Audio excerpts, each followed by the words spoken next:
Good morning India. Indian कुकिंगमध्ये आपले स्वागत आहे. तर आजचा मेनू आहे आपला गुळाचा चहा. तर अर्धा कप गुळाचं पाणी तयार करून घ्यायचं आहे. मस्तपैकी दुसऱ्या पातेल्यामध्ये 1 कप दूध टाकून मस्त 1.5 चमचा आपल्याला पत्ती टाकून घ्यायची आहे. आणि छानपैकी आपण तुम्ही तुमच्या आवडीप्रमाणे पत्ती कमी जास्त टाकू शकता. आणि मस्त चहा उकळू द्यायचा आहे. तर चहा उकळूसपर्यंत 2 शब्द मी बोलणार आहे. जब हमारे जीवन में कोई अच्छी चीज़ आती है, घटना होती है और उसे हम यह कहकर मना कर देते हैं, मैं इस पर विश्वास नहीं कर पा रहा हूँ, तो हम अपने पास आई हुई खुशियों को ठुकरा देते हैं. तर ऐसा मत करिए.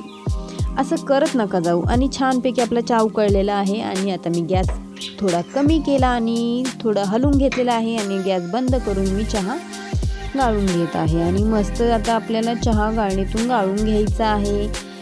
चहा गाळून घेतल्याच्या नंतर चहा गाळून झालेला आहे आपला. आणि मस्त चहा गाळून घेतल्याच्या नंतर आपल्याला त्यामध्ये गुळाचं पाणी टाकून घ्यायचं आहे.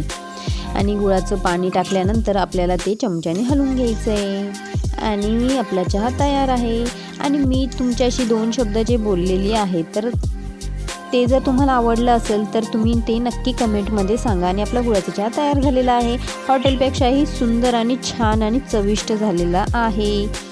तर बघू कसा 1 नंबर झालेला. 1 नंबर, एकच नंबर.